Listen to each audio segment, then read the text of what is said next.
Assalamualaikum warahmatullahi taala wabarakatuh. Bismillahirrahmanirrahim. Alhamdulillahi rabbil alamin.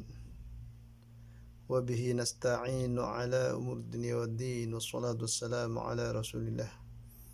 Mauliduhu bi Makkah wa fadlul Madinah la khawla wa la quwwata illa billah. A'udzu billahi minasyaitonir rajim. Bismillahirrahmanirrahim. Wasta'inu bis sabri was salah. Innaha lakabiratun illa 'alal khashi'in. Alladzina yadhunnuna annahum mulaqu rabbihim wa annahum ilaihi raji'un. Teman-teman yang ada di grup ini, pembahasan mengenai hal bagaimana cara salat kita bisa khusyuk. Maka sebagaimana sebelumnya sudah kami jelaskan, khusyuk itu tidak datang mendadak dan harus dilatih dari banyak hal. Dan salat dengan iman itu tidak bisa dipisah. Sebetulnya yang menyebabkan khusyuk pasti karena tauhid, karena iman. Tapi faktor-faktor yang lain banyak. Di antaranya faktor yang menyebabkan jadi khusyuk.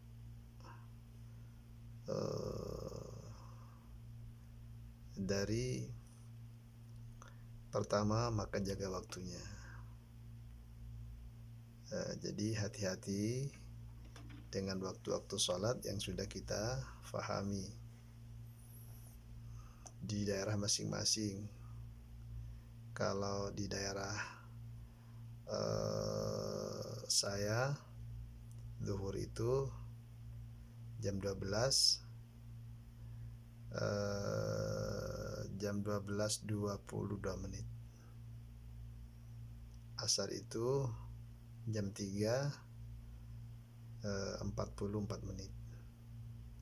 Maghrib jam 7, jam 7.06. Isya jam 8.37. Subuh jam 4.11. Kalau di daerah antum pasti berbeda-beda. Jadi mari kita, kalau kita mau khusyuk sholat, perbaiki waktunya. Yang biasa lambat, sekarang berusaha untuk tidak lambat. Berusaha selalu mendirikan sholat pada awal waktunya, sebagaimana dijelaskan dari hal sebelumnya. Berlanjut ke sesi ini, bahwa waktu sholat itu sangat penting ya. Sampai banyak hadis yang menjelaskan, ketika Rasulullah ditanya oleh para sahabat, amalan apa yang paling afdal menurut Allah? Jadi Rasulullah menjawab, as-salatu fi awwali waktiha. Ini diantaranya. Walaupun ada amalan-amalan yang afdal lainnya. Karena sekarang pas membahas salat, maka ini khusus kepada salat.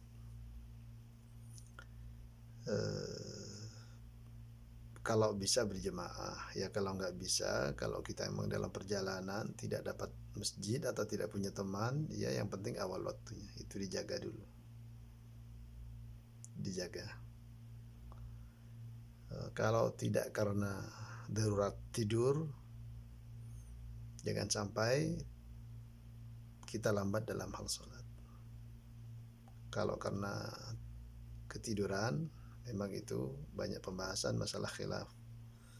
Kalau kita sholat zuhur memang dari jam 10 tidur sampai jam 3, insya Allah mudah-mudahan diampuni oleh Allah. Tapi kalau memang kita dalam keadaan bangun, maka tidak boleh kita lambat-lambat dalam sholat. Maka di antaranya orang yang lambat sholat itu adalah tanda-tanda orang munafik. Jadi hati-hati dengan waktu-waktu sholat. Sehingga kalau kita bisa selalu berusaha di awal waktunya. Apalagi bisa berjamaah. Kalau bisa berjamaah, masya Allah, tabarakallah.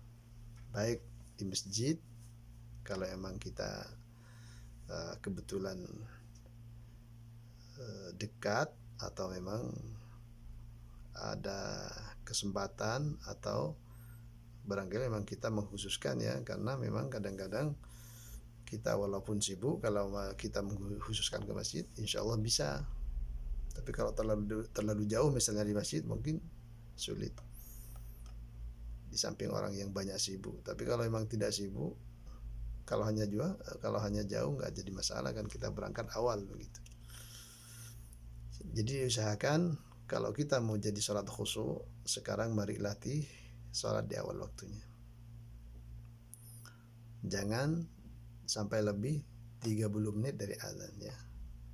Kalau azan jam 12, maka jangan lebih daripada 12.30. Patokannya afdal itu sepertinya para ulama itu sepakat dari azan kurang lebih 30 menit. Ada yang mengatakan lebih nggak apa-apa, sedikit nggak apa-apa, tapi bagusnya jangan sampai lebih daripada 30 menit. Makanya kalau kita lihat di masjid-masjid formal, antara azan dan iqamah itu kurang lebih 25 menit. Rata-rata begitu. Ada yang ngambil 20 saja, ada sampai 25. Ada tapi jarang. Kalau daerah saya yang sampai 28. Tapi ada, tapi jarang. Yang banyak 20, 25. Kalau maghrib hanya 10 menit saja. Kalau isya 15 menit. Subuh yang kadang-kadang sampai 20 menit sampai 28 menit. Dan sampai 30, jarang sekali. Jadi untuk teman-teman yang bertanya masalah hal bab ini, kalau kita mau khusyuk dalam hal salat, mari kita berusaha latih salat di awal waktunya. Baik sendirian, apalagi kalau bisa kita salat berjamaah. Kalau salat berjamaah ini, masya Allah, tabarakallah, lain lagi pahala dan kegunaannya. Kalau sampai bisa salat di awal waktunya 40 hari berturut-turut, maka fungsinya kata Rasulullah, kita bisa dijauhkan dari api neraka. Artinya dijauhkan dari siksa akhirat. Kalau kita punya sifat munafik, Allah cabut sifat munafiknya. Kalau kita bisa sholat di awal waktunya berjamaah. Di mana? Ya kalau bisa ke masjid, masya Allah, itu terbaik. Tapi kalau tidak bisa, ya di rumah pun berjamaah. Atau kebetulan kita memang kerja di pesawahan, atau kita punya kegiatan pekerja bangunan, cari masjid mungkin tidak dapat, dia berjamaah sama teman-teman pekerja bangunan, atau bekerja di ladang atau sawah. Maka kalau memang jauh ke masjid, maka kita bisa berjamaah dengan teman-teman yang ada di dekat itu. Karena kata Rasulullah, semua bumi ini adalah masjid. Bisa di sawah, bisa di lahan, bisa di gunung, bisa di pertokoan, bisa di mana aja. Tapi kalau sekiranya memungkinkan, maka berjamaah ke masjid itu afdal. Bagaimana faidah kalau kita sampai bisa sholat berjamaah di awal waktunya, berturut-turut istiqomah 40 hari, maka Allah jamin dari kebahagiaan dan dicabut dari kesengsaraan dua. Sebagaimana Rasulullah bersabda, Bismillahirrahmanirrahim, Man shalla lillahi ta'ala arba'ina yawman fi jama'atin yadriku takutal ula kutibat lahu bara'atani. bara'atu minan nifaq wa bara'atu minan nar. Jadi kalau kita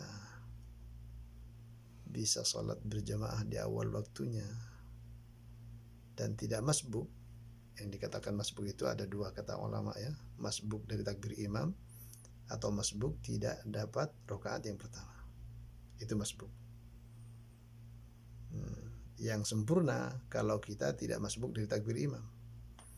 Maksudnya kalau imam sudah takbir, kita sudah siap takbir di belakang imam.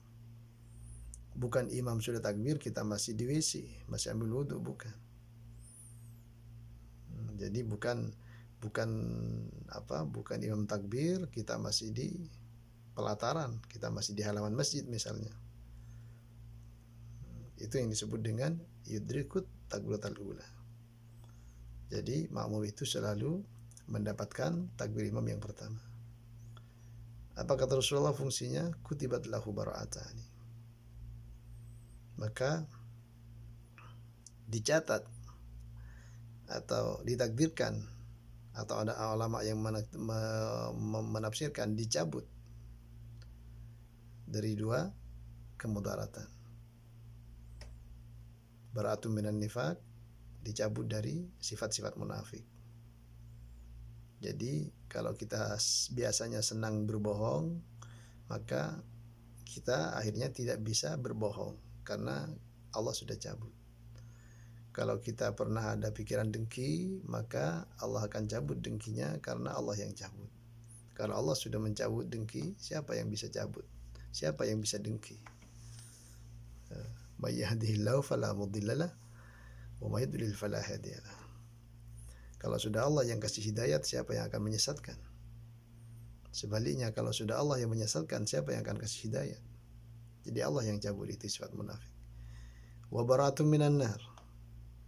Bayangkan, kalau kita jaga sholat berjamaah di awal waktunya, yang selalu makmum itu kebagian takbir imam pertama, takbiratul ihram maksudnya, maka Allah cabut takdir nerakanya. Artinya kita sudah punya takdir masuk neraka. Allah sudah takdirkan masuk neraka. Tapi akhirnya oleh Allah dicabut takdir masuk nerakanya. Maka dipindah kepada masuk surga. Karena apa? Karena menjaga sholat. Jadi jangan mengatakan, ada seseorang kadang mengatakan, biarpun sholat kalau kita takdir masuk neraka, ya neraka. Nah, jangan. Memang takdir mubrom ada. Banyak guru-guru kami juga mengatakan mubrom itu ada. Tapi mu'allaq itu banyak juga. Sama dengan kita makan. Kenyang kan? Tapi kalau nggak makan kan nggak kenyang. Itu mu'allaq. Dengan sebab makan kita kenyang. Sampai ulama mengenai hal surga neraka itu ada mengatakan bukan takdir, pilihan. Siapa yang pilih surga, ya silakan ibadah dengan baik dan benar dan ikhlas kepada Allah. Itu pilih surga. Siapa yang pilih neraka, silakan jangan ibadah, kerja maksiat. Tapi ada juga yang mengatakan, ada yang mubrom. Ini Jawadi ini sudah mubrom masuk neraka. Mubrom. Tapi dengan menjaga salat berjamaah tadi, kalau memang sudah mubrom masuk neraka, pasti di sana banyak hal-hal yang lainnya.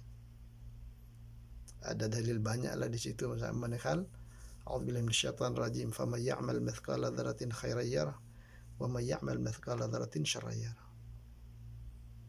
Sampai ada guru saya mengatakan kalau memang itu takdir mubrom, ya sekedar masuk saja.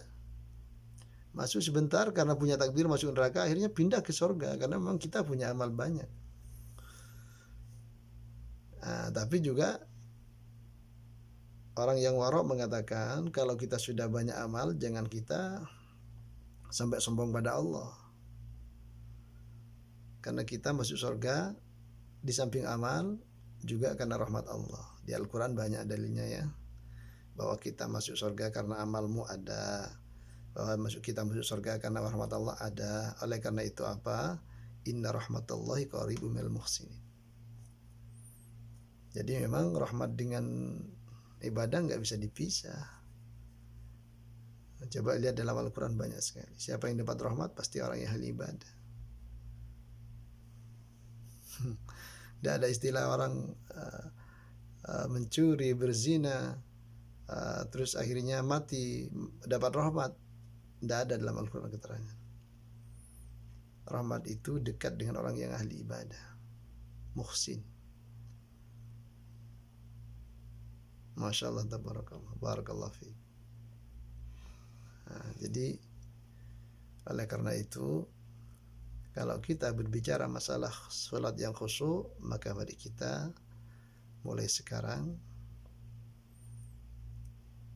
rubah kebiasaan kita yang biasa lambat sholat, maka mari kita mulai sholat di awal waktunya.